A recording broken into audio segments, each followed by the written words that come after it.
Hi there, fellow guitarists. Nice to see you all. Josh Rogers here. If you've just tuned in, please write where you're watching from. That'll be awesome. And let me know what guitar you're playing and just what you're up to.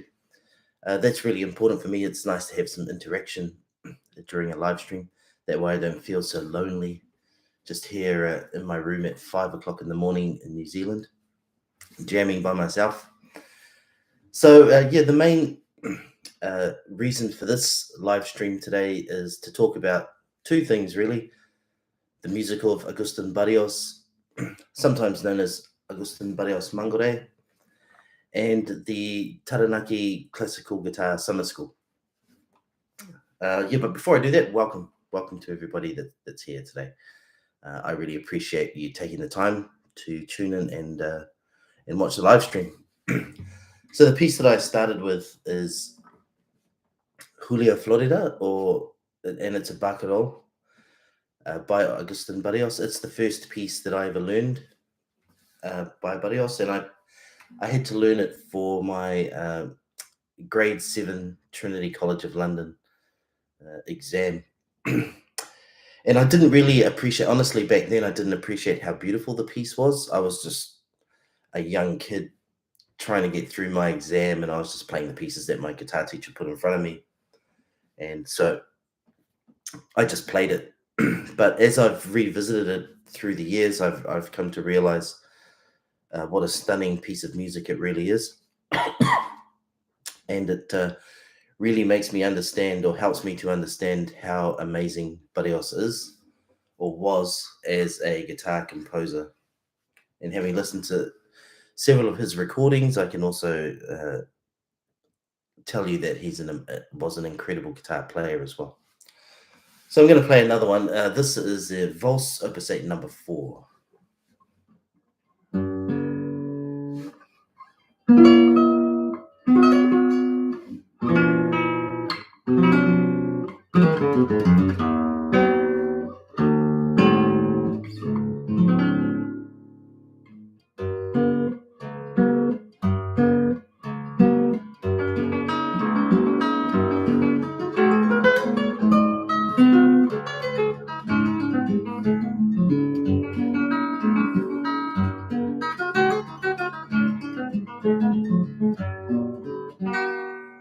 Oh, Ronald, you're here. I tell you what, I'll stop the piece. I'll change guitars, and I'll show you a raised or elevated fretboard, fingerboard.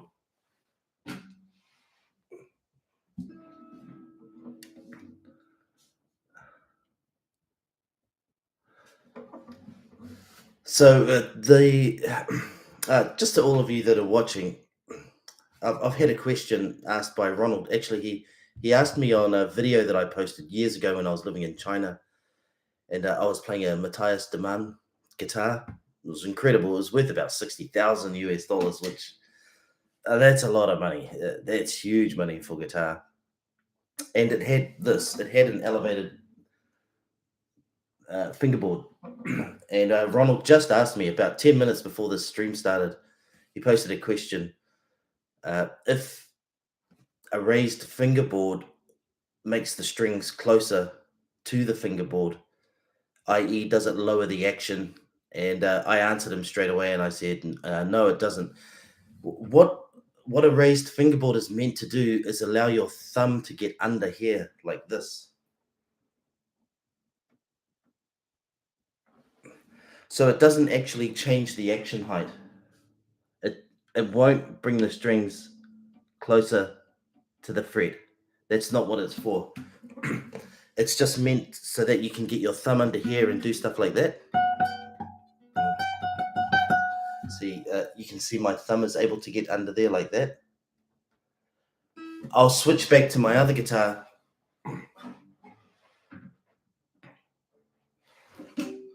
This is a guitar made by Rodney Steddle. I just bought it off him 2 weeks ago. It's absolutely amazing.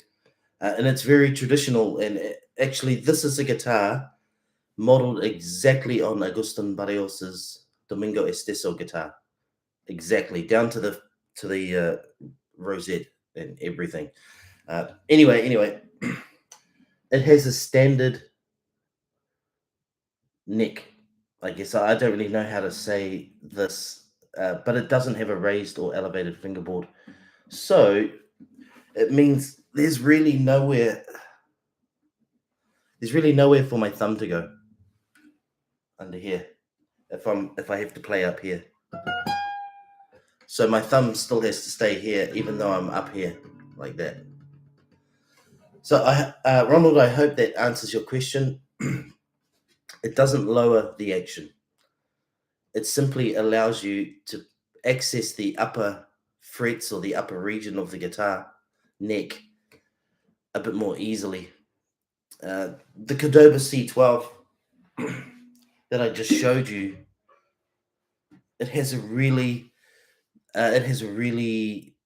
minimal. That's really minimal. It's just a few millimeters. It might be about 8 millimeters. I'm not sure. But some guitars, they have heaps. It could be more like 2 centimeters of purchase under here. Personally, I think this isn't enough. It's almost a waste of time. It's almost like a gimmick having a raised fingerboard with so little raising, for lack of a better way to put that. Yeah, so I hope that helps.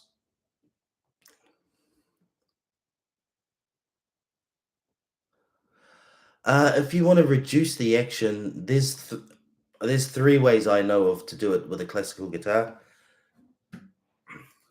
This guitar, I'm not sure if you can see. Oh yeah. So this Cordoba C12 has a truss rod inside. So what that's gonna, I just have to assume out there that maybe none of you know what a truss rod is, although maybe all of you do, or some of you do, and some of you don't. Anyway, a truss rod just controls the relief of the neck. So your neck can be more bend or less bend, depending on what it needs to be. Everyone has their own sort of feel, I guess, for the guitar, how they want it to play. So that's purely subjective. That's up to you. A lot of classical guitars don't have truss rods. A luthier out there might be able to explain why it should have one and why it shouldn't. For example, this one, even though it's far more expensive than the Cordoba, does not have one. What that means is you can't adjust the neck per se with it, whereas with the truss rod you can. So you can adjust the height of the action somewhat with the truss rod. So it's going to either bend the neck more or straighten it out more, depending on what you want.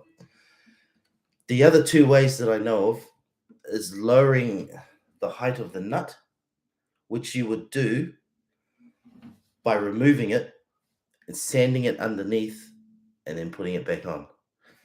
And the same goes for the bridge, the nut at the bridge or saddle. You can do the same thing. You can remove them, sand them, and then put them back on. The problem is, or the caveat, I should say, the caveat is if you remove too much, you run the risk of introducing fret buzz onto your guitar. Now, I mean, it's not a great tragedy. If you do that, you can just get another nut and start again. So you're not actually really gonna break your guitar or anything like that. The truss rod, I think, is a different story. If you twist that too much, you may do something disastrous to the neck. However, with the nuts, if you sand off too much, you can get a replacement. And I'm sure if you've got a pretty high end guitar and you did it, your luthier would probably replace the nuts for you and do a better job. However, there is one thing to note. With this side, there is a thing called the break angle. The break angle is the angle that the strings go down here after they've passed over the nut. There has to be there's a minimum amount, I think, of angle. And if you don't have enough, the strings aren't pushing or applying enough pressure to the soundboard. And I think it affects the sound and maybe the volume of the guitar. Ronald, I can't actually say if it reduces the volume. I think it may reduce the volume only in the fact that you can't play as loud because the louder you play, the more likelihood you have of introducing fret buzz. If you have a really high action, you'll probably get no fret buzz at all. It'll probably be impossible to get some fret buzz because the action's so high. But the lower you bring the action, the greater the possibility of fret buzz. Yeah, so I hope that answers your question regarding how to adjust the action on your classical guitar. It's I think it's one of the most overlooked things actually when it comes to playing classical guitar. I think electric guitarists, just by the nature of the instrument, are a little bit more willing to experiment, and it's usually I think it's a bit easier too on an electric guitar, depending on which type you have. There's just a couple of little screws on each side of the saddle, and you can just screw them in it, and it just goes up and down. Whereas with a classical guitar or an acoustic guitar, you sort of got to get right in there. Once you're sanding things and that, it's getting a little bit more involved, and the chance of getting it wrong increases. So yeah, but I mean, it's one thing I would recommend to anybody really that has a classical guitar is if you've got the money and you've got the time and the inclination, take it to a guitar tech or a luthier if you know somebody, and ask them if they can set the action up to suit you.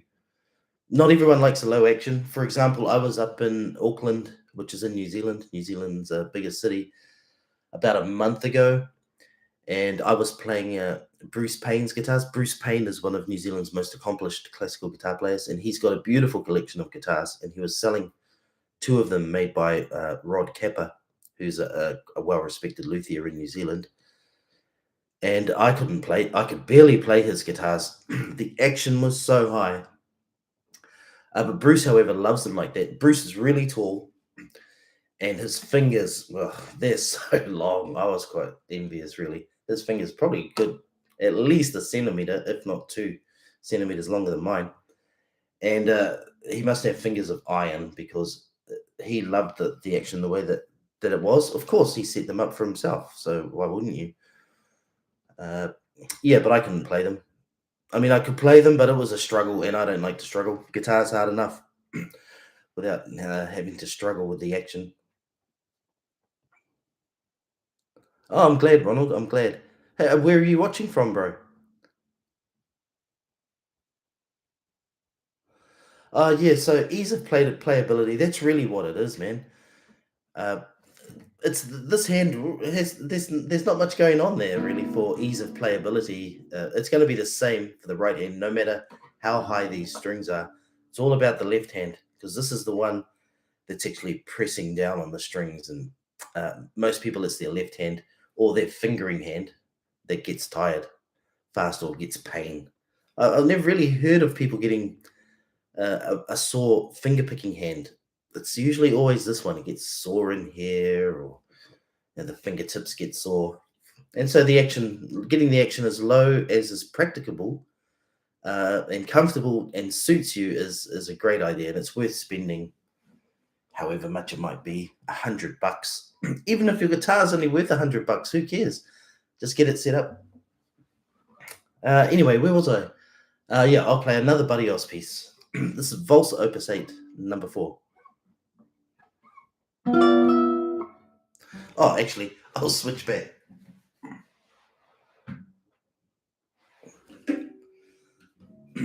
I should be playing Barrios on a Barrios guitar, which I am.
Awesome.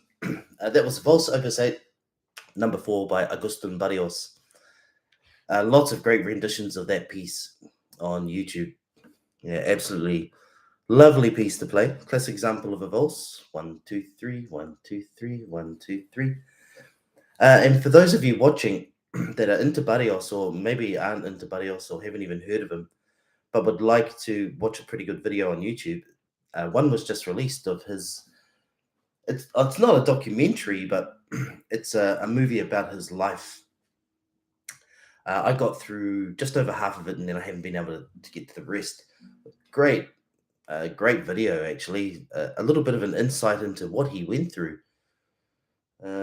Yeah, incredible. I'm not going to say too much about it. It's best that you just go and find it yourself. Just type in Barrios movie or something like that, and I'm sure it'll come up. It is filmed in his native language. I think it was Spanish. Yeah, I was going to say Portuguese for a while, but Spanish. And yeah, he had a bit of a tough go of it, actually. Even though I think he was a polymath, which means he was good at a lot of different things, like really good. Not just guitar. I think he could read a few different languages. I'm not sure how many he could speak, but apparently he could read quite a few and understand. Good at gymnastics, art, painting. Just one of those types of people that I think we all know them. People that are really good at lots of different stuff. Yeah, so he was like that. Hamburg, Germany.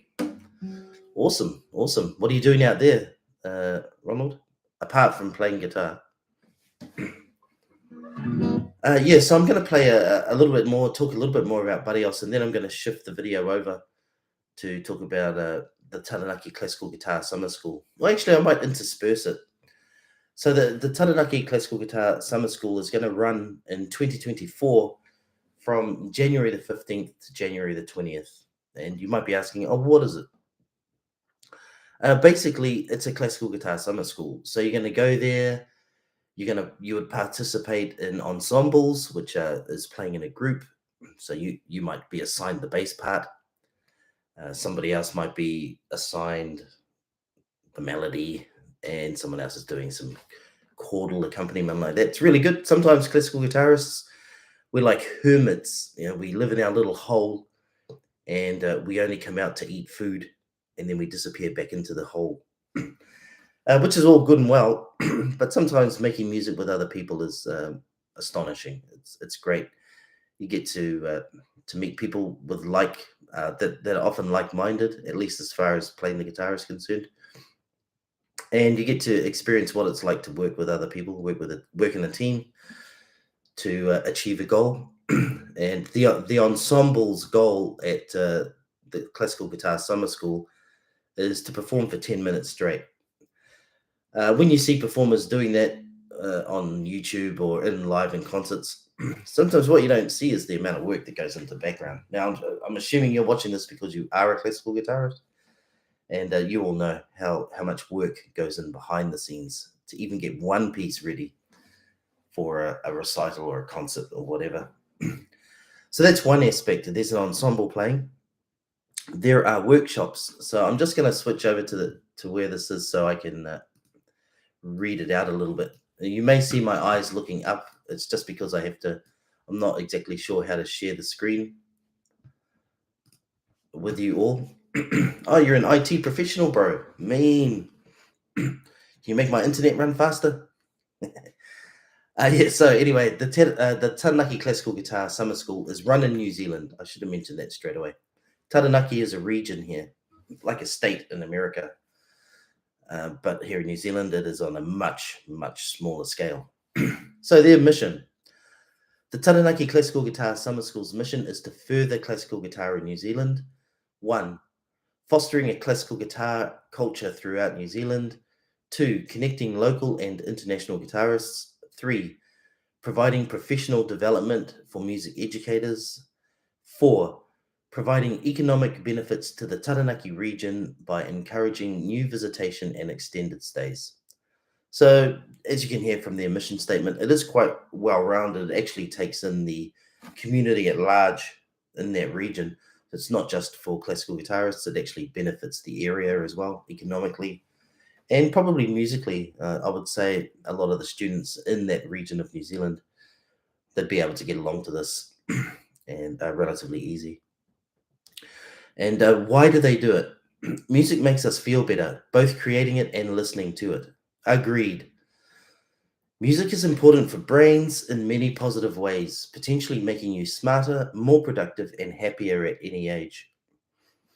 It is well known that music can change the way you think, crosses cultural boundaries, and brings together people from diverse backgrounds. It helps us form communities. We can't think of better reasons to support music and its creation in New Zealand. How we do it. Our ability to present the summer school relies on donations, sponsorships, competitive grants, goodwill, community support, and hundreds of hours of volunteer time from many incredible people. So that's the school mission. Now, I'll be there. I've been invited by John Couch, who is the artistic director. And I'm just going to read a little bit about the team. So John Couch, I actually first encountered John on television. He and I were participants in the same. It was like a TV musical competition. It was called Showcase back in New Zealand in the 90s, I think. And John was on there, and so was I. We weren't in the same year, thankfully. Otherwise, we, yeah, it would have been interesting. But anyway, yeah. So John's there. Let me just read a little bit about John, his bio. New Zealand born John Couch is an Australian based classical guitarist. We will not hold that against him. And the artistic director of New Zealand's premier classical guitar festival, the Taranaki Classical Guitar Summer School. John Couch is a highly qualified guitarist holding a Masters of Music in Performance and Research Pedagogy, postgraduate diploma in Performance and Research, Bachelor of Music, and is a fellow of the Trinity Guildhall. So that's a very impressive resume right there. Couch has featured on 7 CD album recordings, most of which are available on digital streaming platforms. I won't get too much into that. As a chamber musician, Couch has performed and recorded in the New Zealand Guitar Duo and the New Zealand Guitar Quartet, whom I've had the pleasure of seeing live a couple of years ago. As a soloist, he has performed in festivals and concert series around Australia, New Zealand, Europe, North America, and Asia.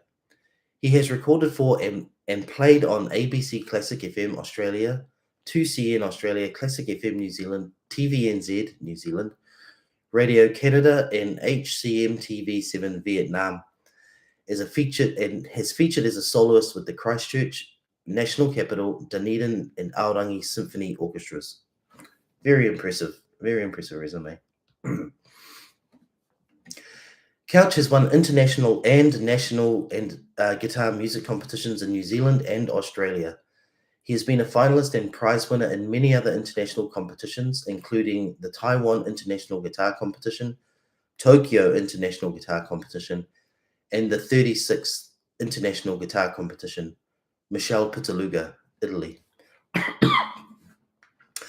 With an interest in creating new music for the classical guitar, Couch has commissioned and had work dedicated to him from leading composers such as Gary Ryan, Marek Posensny, Polina Nazakinskaya, Michael Williams, Richard Charlton, Marion Budos, Sally Greenway, Christopher Norton, Bruce Payne, Vincent Lindsay Clark, who I had the pleasure of seeing in concert. He was about 10 feet away from me. About 3 months ago, maybe 4. Stunning performance.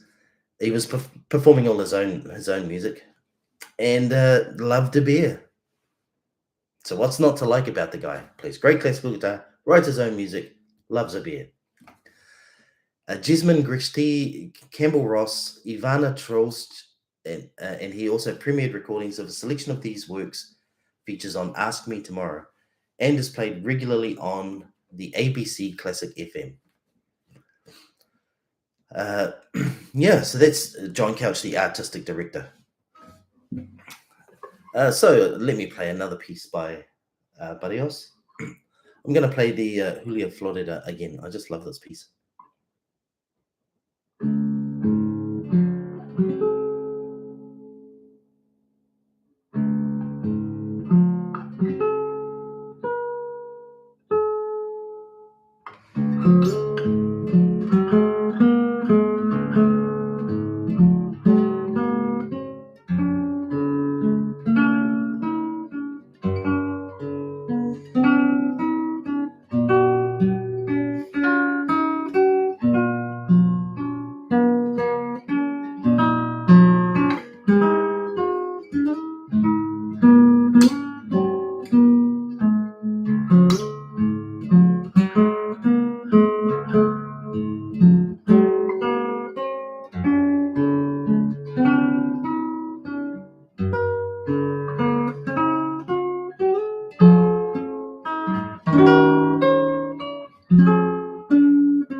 That was Julia Florida by Agustin Barrios. If you've just joined, please let me know where you're watching from. Let me know your name, where you're watching from, what time it is, what guitar you're playing. So I'll tell you a little bit about this guitar before I carry on. This is a guitar built by Cambridge-based luthier Rodney Steedle, and it is based on Agustin Barrios's guitar, or one of the guitars that he played throughout his life, by Domingo Esteso. It is as close to the original as Rodney could get it. Now, Rodney undertook extensive research to make this guitar as authentic and as close to the original as he possibly could. I think he even traveled internationally to source information about the guitar. It has a spruce top, Brazilian rosewood, bit hard to see with the glare, but Brazilian rosewood back and sides. And yeah, it's absolutely beautiful to play. It has a great projection and a very warm sound, which I love. I love the warmth of this guitar, and it just punches out into the room. The harmonics are sublime as well. They just ring. Lovely balance.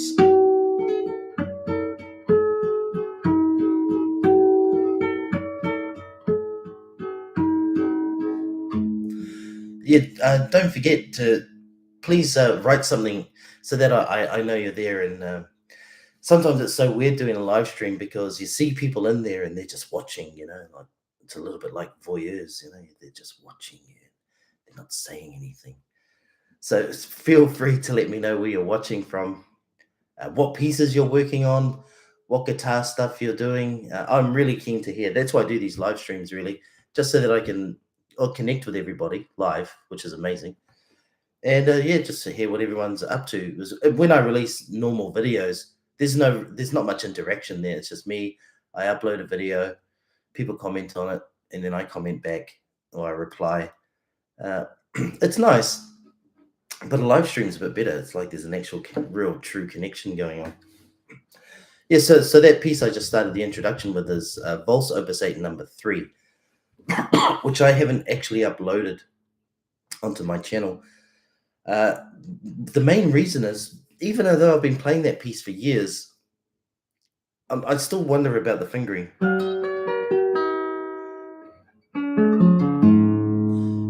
There's parts of it that I think, I think I could play that a bit differently.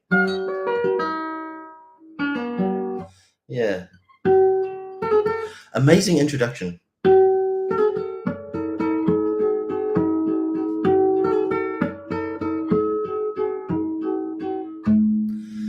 It just goes to show how cool Agustin Barrios was with his compositions. This is amazing. You've got that lovely harmonic ringing.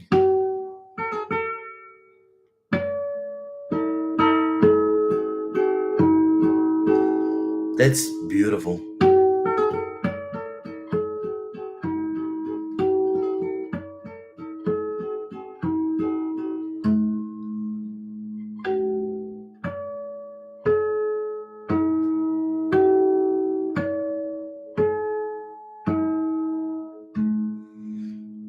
Those are the harmonics. If you just have the harmonics.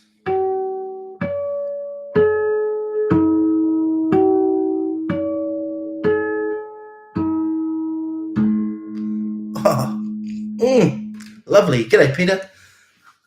Oh, you're watching from Hungary. Wow. Oh, I love YouTube.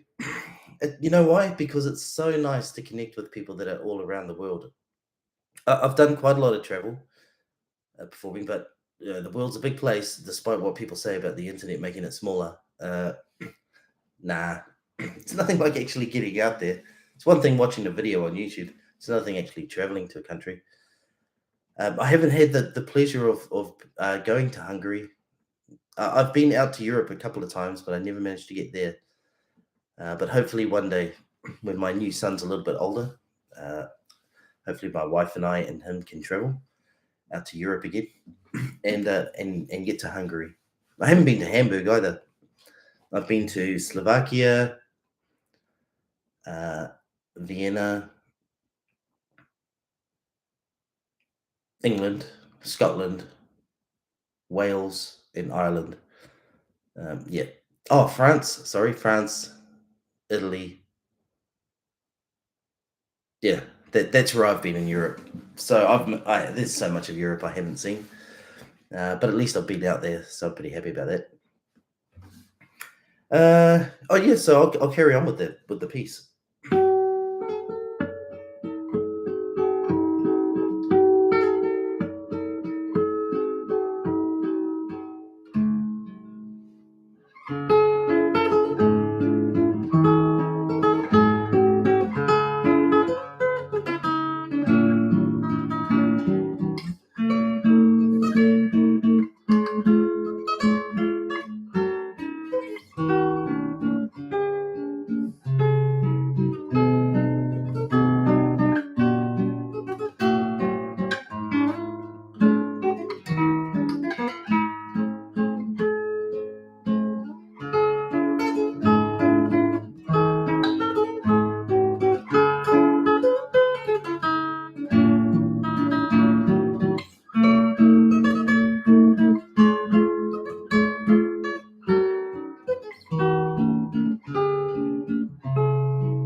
So just looking at that, I just wanted to showcase how amazing his compositional skills are, especially looking at this part.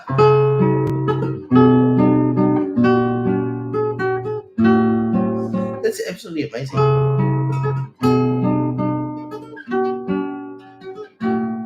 Lovely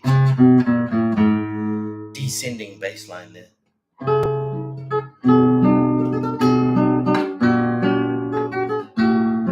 Love it.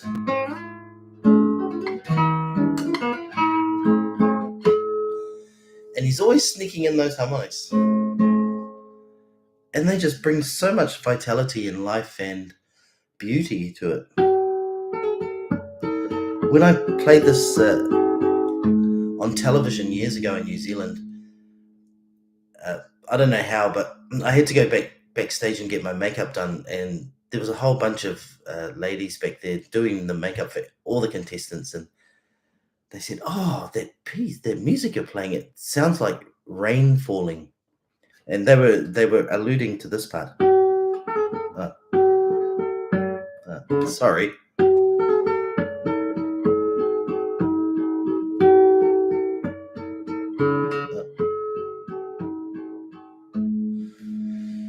And when they said that to me, I thought, you know what?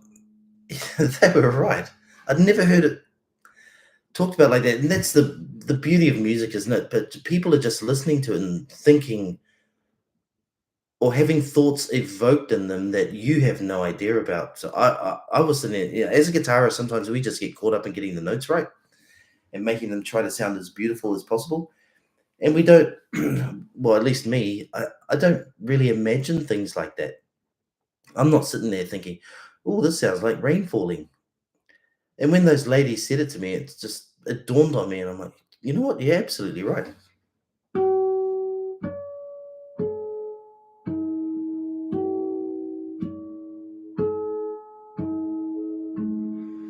And that's the beautiful thing with music. They can just you can interpret it however you like. Whatever feelings and thoughts it's evoking within you, it's right up to you. It's very personal. But I love that they said that to me and they shared that how it was making them feel or what it made them think. But yeah, part of Barrios' beauty on the guitar.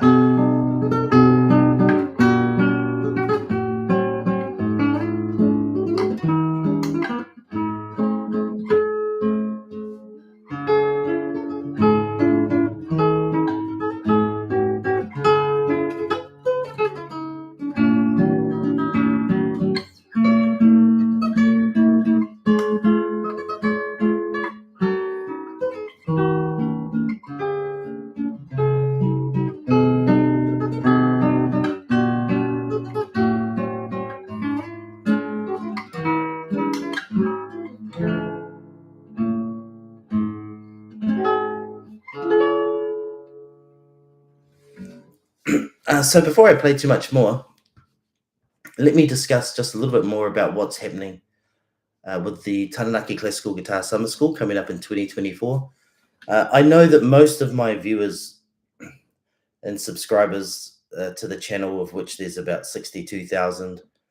And where are you all? Because there's only a few people watching live. I've got 62,000 subs and only 5 people are here. So yeah, that's just the interesting thing with YouTube, and the fact probably that I haven't been that active on the channel for a long time, which is changing. This is why I'm going live more often, just to reinvigorate myself, reinvigorate all of you that have subscribed and stayed subscribed down through the years. Yeah, I think it's important, really important that I get back into it.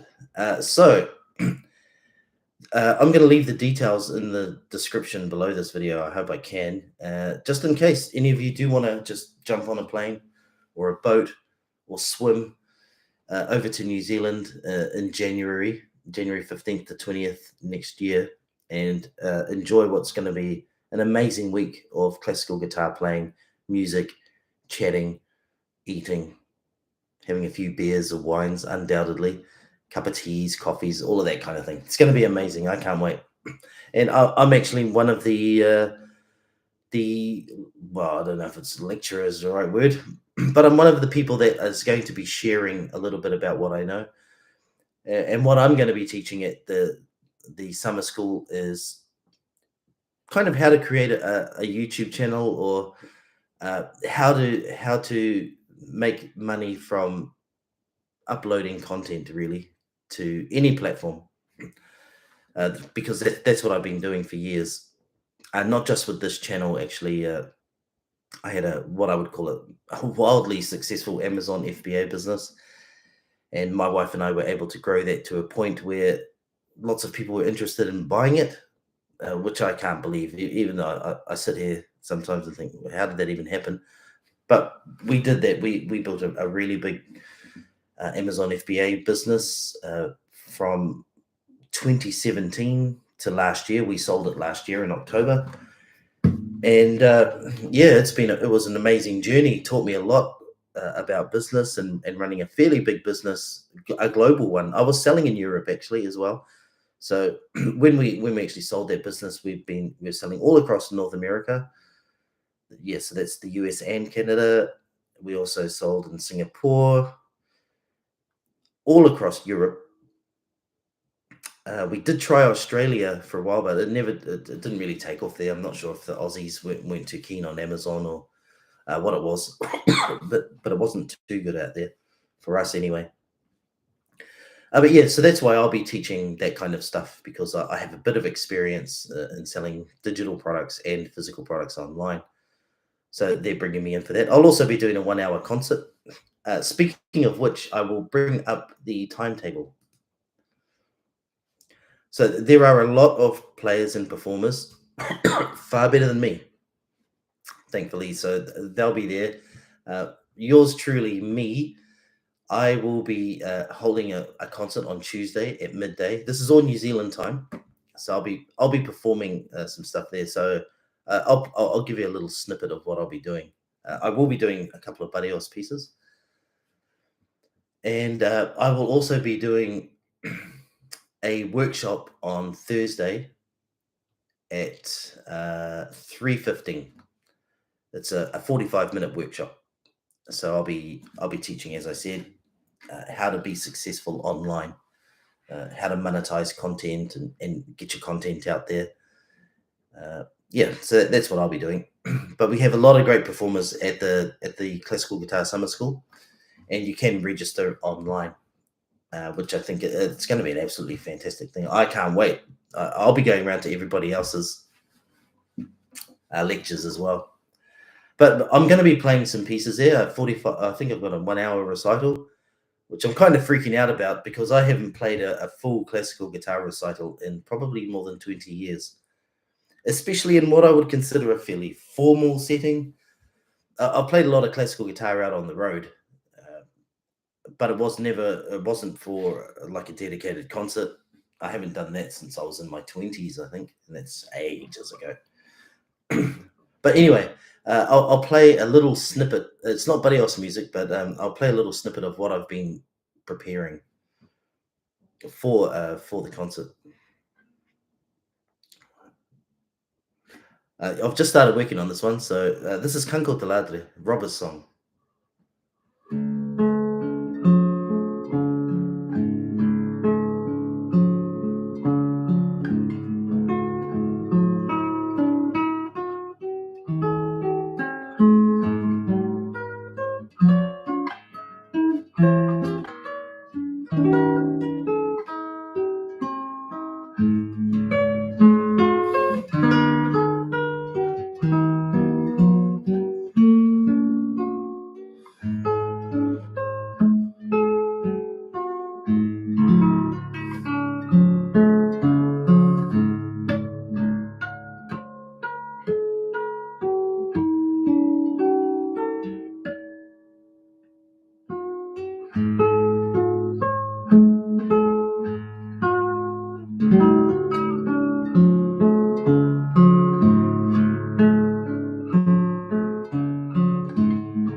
So that piece is Canco de Ladre by Lobe. Absolutely beautiful piece. I love it. There is a version by John W. Duarte, and he extended it, so it's that piece, theme and variations. And I think the best recording is John Williams playing that when he was 17 years old. And if you can find it, it is on YouTube, but you have to search around for it. It's John Williams playing Canco de Ladre, and he was 17, and he absolutely just, I can't believe it. It must have been incredible to watch him when he was that age and think, geez, this guy's 17. And it is not easy by a long shot, especially the last movement. It involves this sort of, you got the thumb going down and these three fingers are going up. Like, I've got to think my nail a bit.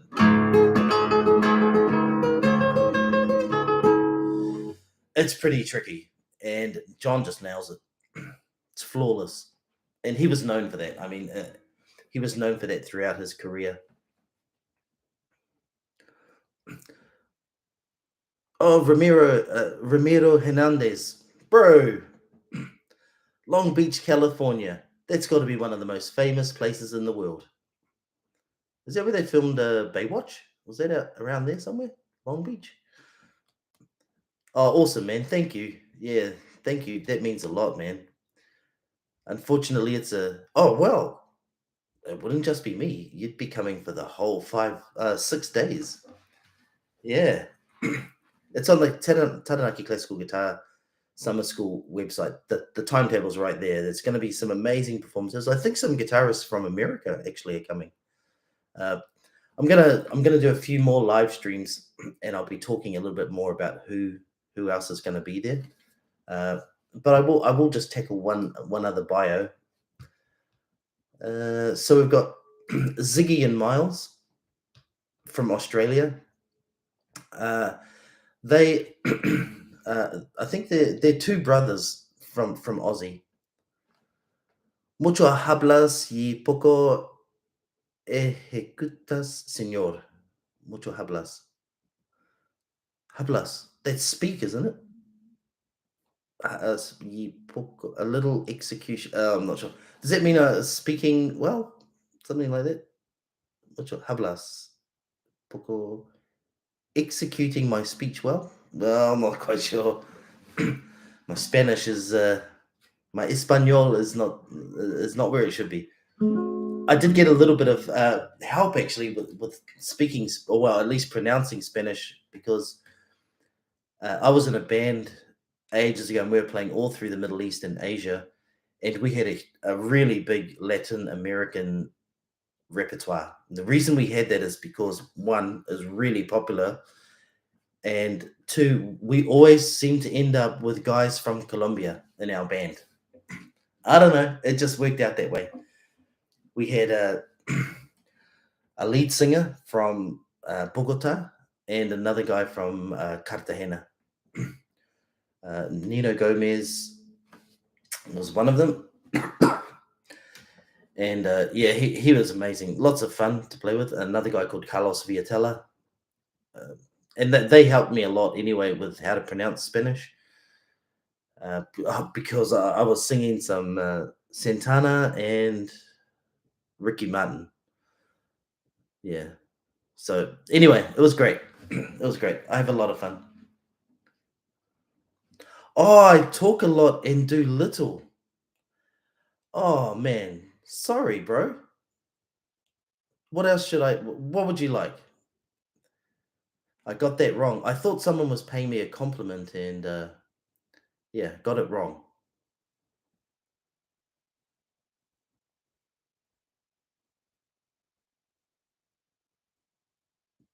Talk a lot and do little. Hmm.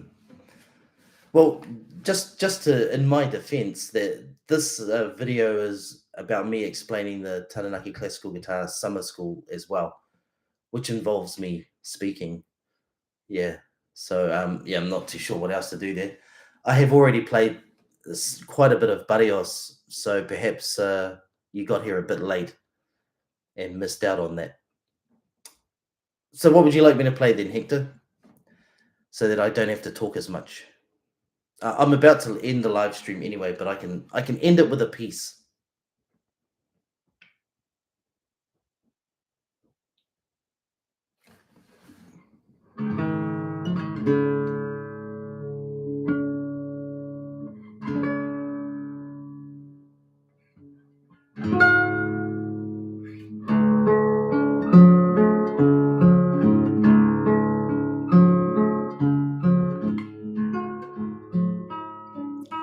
Okay, I understand that now.